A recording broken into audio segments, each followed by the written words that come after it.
Hello again, and welcome back to Educator.com's Advanced PHP with MySQL course. In today's lesson, we're going to be continuing development of our web application, incorporating what we learned in our last lesson about properly destroying a session. Specifically, we're going to be introducing one new topic called the autoload function, which is a special function in PHP that's going to make it easier to basically load class definition files and eliminate some include statements from our config.php file. And then we're going to go over version 13.0 of the web application, which is the new version of our web application, which is going to incorporate what we learned in the last lesson about how to properly destroy a session, which includes deleting the session data explicitly and then also deleting the session cookie. So first off, one thing to note is that as your web application grows and you add classes to it, you're going to have an increasing number of include statements.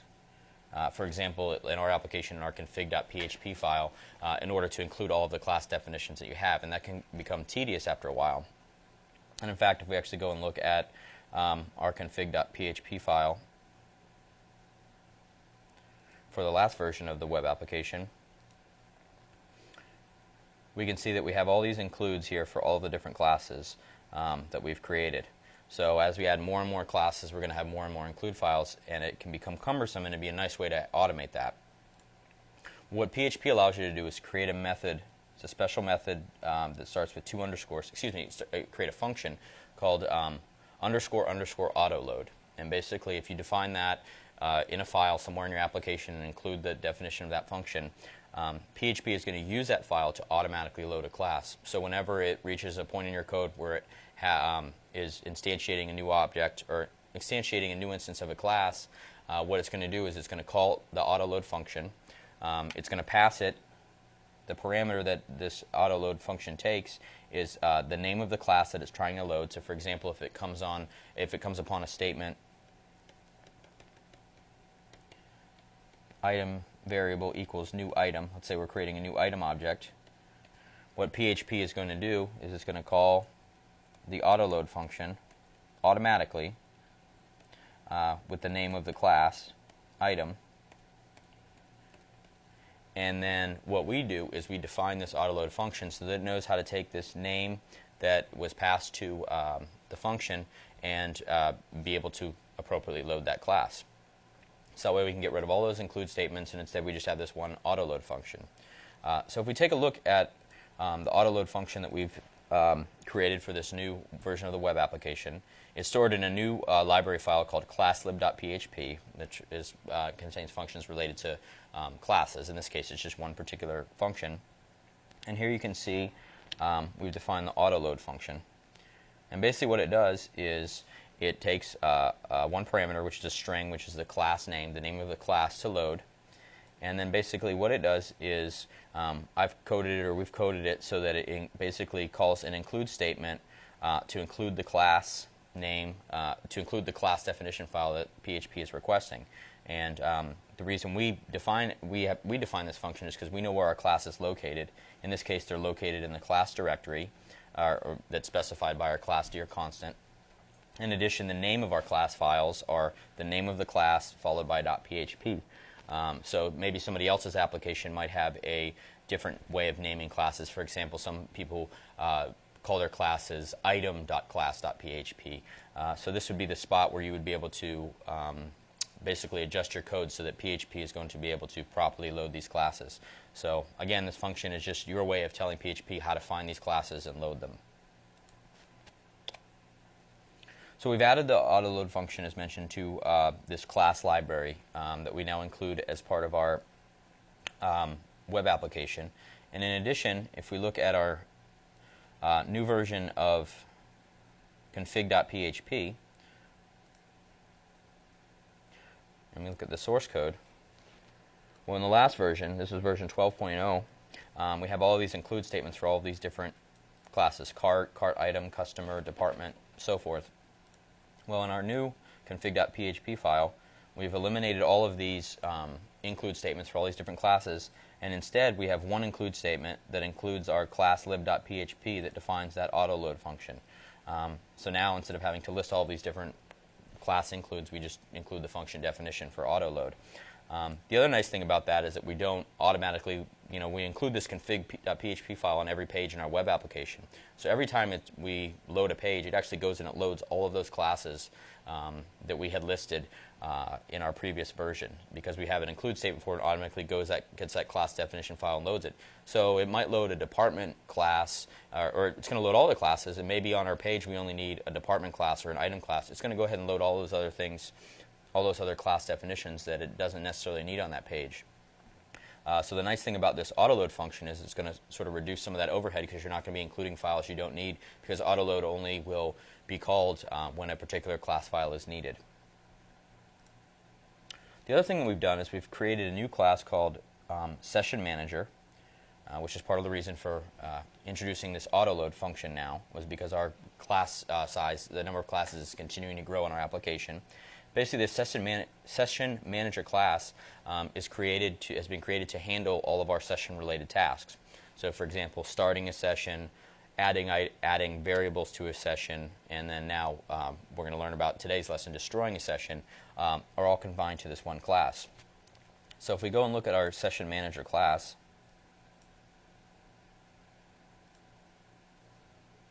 and look at the source code for, well, actually, let's look at the documentation for it.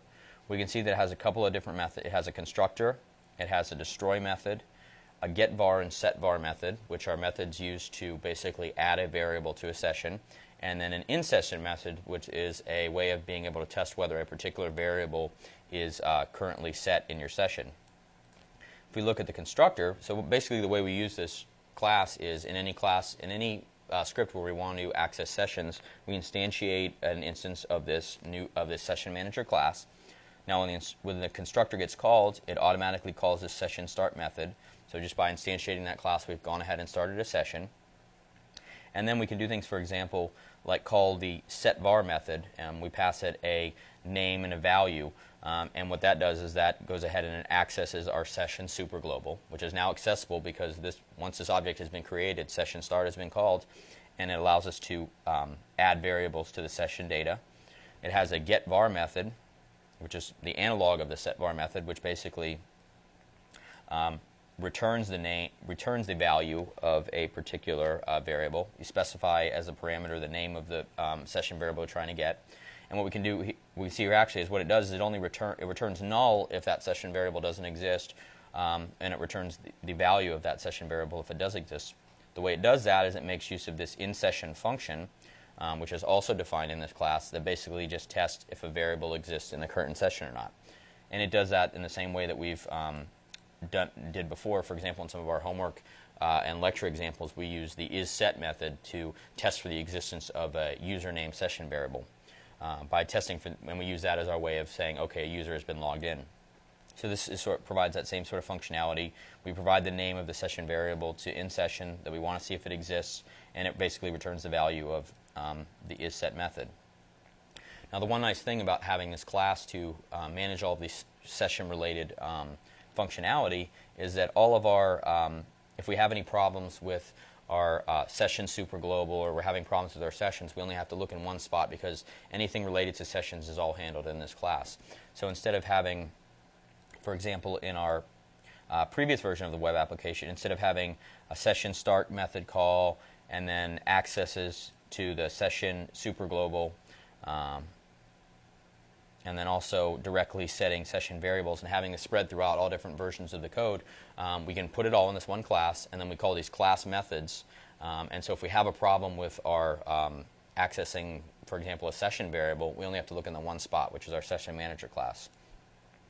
Now, one of the main reasons that we've added this Session Manager class is because it has a method called destroy, which is going to, now that we've learned in our last lesson how to properly destroy a session, it's going to succeed in doing that.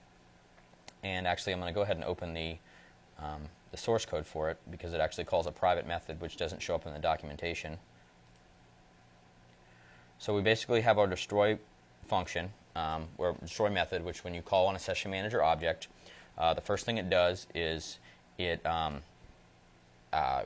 empties out any session, or deletes any session variables, and does so by setting the session superglobal equal to an empty array. It destroys the session cookie, which, as we learned, just by calling session destroy, that doesn't happen. So we have an explicit method that destroys that session cookie, which I'm going to show in a second. And then to ensure that the data, session data stored on the server is destroyed, we call the session destroy method. So basically the 4 steps that we learned about to destroy a session: calling session start, deleting the session data, deleting the session cookie, and calling session destroy, all happen in this one class. When the class is instantiated, that calls the session start method, which is step 1, and then the destroy method completes the other 3 steps. So if we actually look, we have a private method here called destroy session cookie, which is used to destroy the session cookie, and it basically performs the functionality that we saw in the last lesson. It gets the parameters of the session cookie for the current session. It retrieves the name of that session cookie, and basically what it does is it calls the set cookie method or set cookie function that basically sets that session cookie to expire a time in the past. So when this destroy method is called, it calls destroy session cookie, calls this set cookie function. So when the user gets their HTTP response back for this page, the user is going to know that the cookie is expired, and therefore the session is going to be officially ended, and it will be properly destroyed. So that's what we use this new session manager class for. So basically what we've done is we've updated our viewcart.php and checkout.php scripts, which are classes or scripts that use session functionality, and we've updated them to use this new session manager class for all session related tasks. For example, starting a session with session start, and then for example loading and saving our cart object to and from the session data. So if we go and look at our old viewcart script, for example, we have an explicit call to session start, and the way we load our cart is by calling the isSet method on the session superglobal, and then setting the session variable equal to the cart object, cart session variable if it exists, if not, creating a new cart. Well, in our new script, the session start is replaced by instantiating this new session manager class, so it's going to implicitly call that session start method, and then we load the class by making use of these methods that session manager provides. So for example, to test whether the cart object exists, we call the inSession method on the session manager object. If it exists, we return the value of that cart variable using the getVar method that we defined in our session manager class, and otherwise it returns simply a new cart object. Similarly, in our last application, part of what we do when we view our cart is we add and remove items to the cart, so we need to update that cart object in the session. Previously, we did that by directly accessing the session superglobal within our viewcart script, so that now that direct access, not sure why this is not updated. This is incorrect. It should be updated so that it actually calls the session manager setVar function.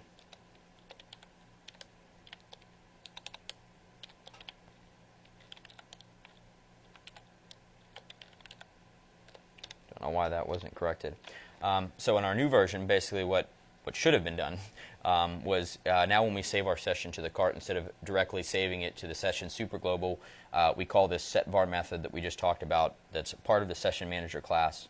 We provide the name of the session variable we want to set, which for our particular application is cart, and then we provide it the cart object that we want to associate with that session variable name. So in checkout.php,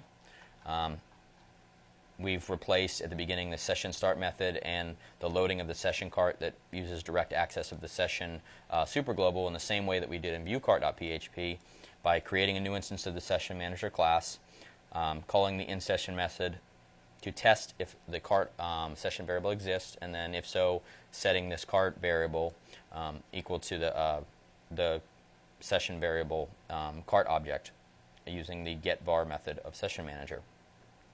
Now we don't save anything in this checkout form, so we don't call that setVar method, but the thing that we do is after an order is completed, the session functionality that we do is we destroy a session or we try to end a session. In our previous version,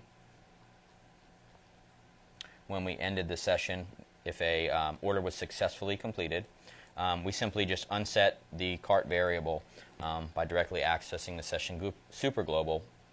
What that effectively did was eliminated the cart, so that when we go back to view cart, it no longer appears. So in our In our 12.0 example, if we were to add an item to a cart, and then we were to go to checkout,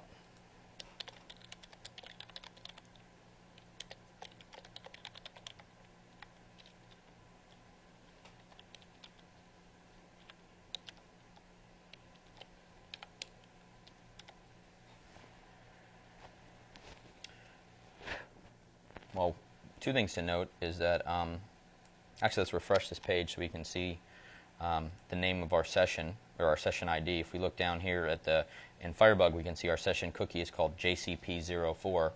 So if we look at our temp directory, we can see that we have this session data file that starts with JCP04. So when we go ahead and submit this form,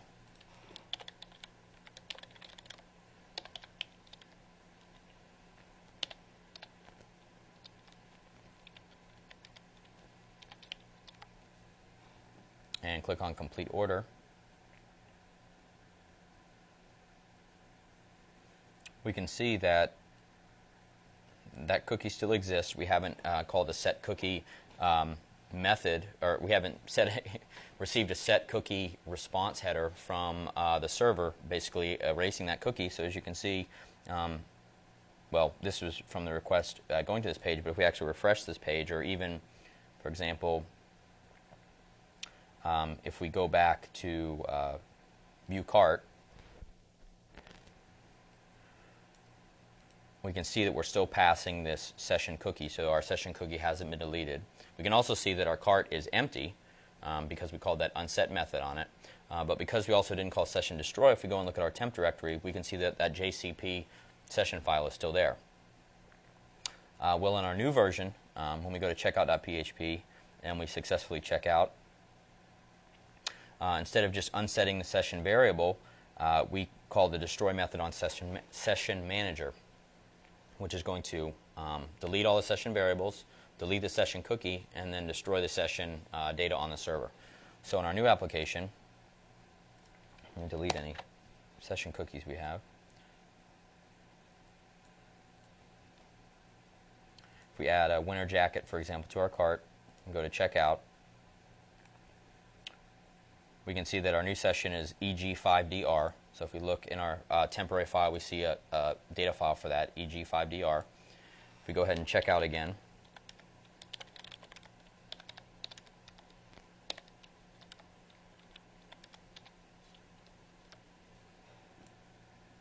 now when we complete our order, we can see a couple things. If we look at our post headers, we can see that the cookie has been deleted. We can see that there's a set cookie method that was called that deletes that session cookie. If we look at our temp directory, we can see that the data is no longer there. It was called EG5DR. We can see that that data file is no longer there.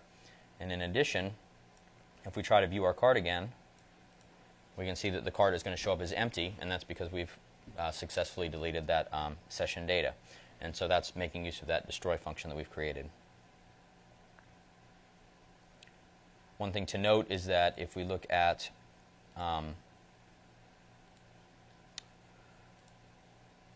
our destroy method, if any of these steps would have been eliminated, for example, if we commented out this destroy session cookie here, that cookie would still remain. If we commented out session destroy, the data would still remain on the server. So we need all of these steps to properly destroy a session, and that's how we make use of this function on checkout.php. So that ends today's lesson. Thank you for watching educator.com. Look forward to seeing you next time.